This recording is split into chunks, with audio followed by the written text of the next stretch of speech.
এই হঠকারী এই মুনাফেকের দল যখনই বিএনপি বললো ঠিক আছে আমরা উচ্চকক্ষে পিআর মেনে নিলাম, তারা এখন নিম্ন কক্ষেও পিআর দিয়ে আরেকটা বাধা সৃষ্টি করে দিল। আরে ৭২-এর সংবিধান তো ১৫ বার সংশোধন হয়েছে, এটা কি এখনো ৭২-এর সংবিধান রয়েছে? এর জামাত করে যখন আমাদের মাননীয় প্রধান উপদেষ্টা বের হয়ে যাচ্ছেন তখন ৫ বছর করে এই গুপ্ত রাজনৈতিক দলের নেতারা তখন উস্কানি দিচ্ছিল। আপনারা নিশ্চয়ই জানেন যে বাংলাদেশ এখন একটি সংকটময় পরিস্থিতির মধ্য দিয়েই অতিক্রম করছে। আগামী ফেব্রুয়ারি মাসে ঘোষিত যে নির্বাচনটি হওয়ার কথা রয়েছে সেটিকে বানচাল করার জন্য আপনারা দেখেছেন কয়েকটি রাজনৈতিক দল তারা উঠে পড়ে লেগেছে, তারা নিত্য নতুন দাবি তুলে আসছে, যে সকল দাবি কোনো ভিত্তি নাই, আলোচনার শুরুতেও এই দাবিগুলো ছিল না।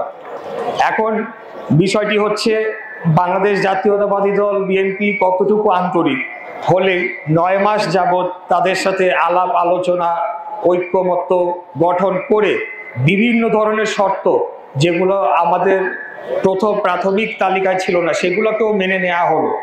তারপরেও এই কুচক্রী দলটি কোনো কিছুতেই তারা মানছে না, তারা এখন নতুন একটি আবার দাবি নিয়ে এসে হাজির হয়েছে।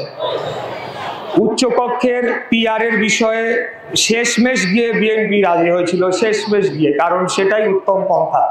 কিন্তু আমরা দেখলাম এই হঠকারী এই মুনাফেকের দল যখনই বিএনপি বললো ঠিক আছে আমরা উচ্চকক্ষে পিআর মেনে নিলাম, তারা এখন নিম্ন কক্ষেও পিআর দিয়ে আরেকটা বাধা সৃষ্টি করে দিল। এখন আমরা উচ্চকক্ষেও পিআর চাই না, নিম্ন কক্ষেও পিআর চাই না, এরকম একটা মুখোমুখি অবস্থান করে দিল। গত বছর ছাত্র জনতার রক্তাক্ত গণ অভ্যুত্থানে সকলেই আমরা অংশগ্রহণ করেছি। এই যে এটার দাবিদার কোনো একক ব্যক্তি বা একক রাজনৈতিক সংগঠন হতে পারে না, এটার দাবিদার কেবল যারা শহীদ হয়েছেন তারাই এই দাবিটা করতে পারেন। আজান দিচ্ছেন? আচ্ছা, তারাই এটা করতে পারে। কিন্তু আমরা দেখেছি যে ২৪-এর পরে ৭১-কে খাটো করে ২৪-কে আরো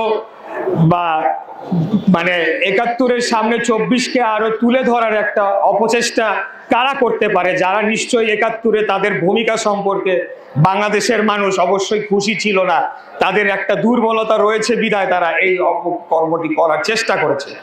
আজকে ৭২-এর সংবিধান ছুঁড়ে ফেলে দিতে চায়।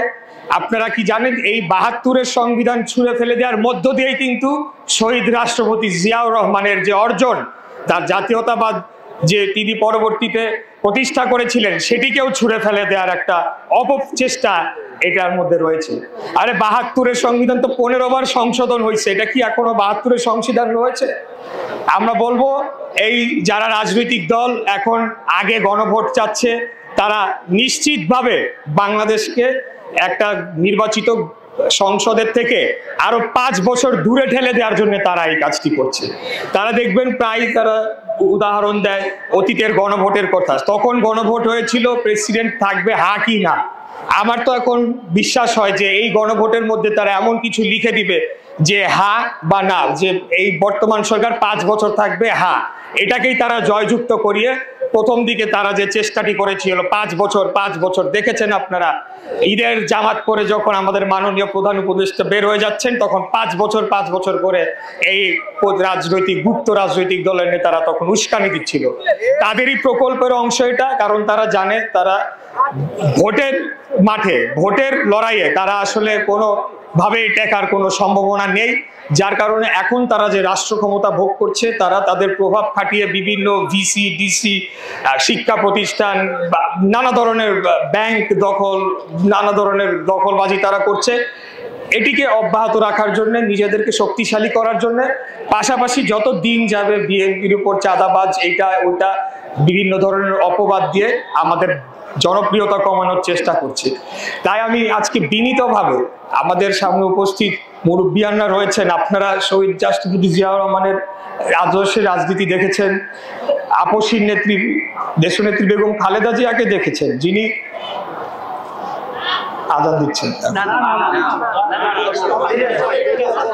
দেশনেত্রী বেগম খালেদা জিয়া উনি শত প্রতিকূলতার মধ্যেও উনি দেশ ছেড়ে যান নাই, ওনার এত জটিল একটি রোগ হয়েছিল, উনি আমাদের নেতা কয়েকদিন আগে তিনি অশ্রুসিক্ত হয়ে গিয়েছিলেন ঢাকা বিভাগের প্রার্থীদের সাথে কথা বলতে গিয়ে, যে 6 বার মৃত্যুর মুখ থেকে ফিরে এসেছিলেন দেশনেত্রী বেগম খালেদা জিয়া।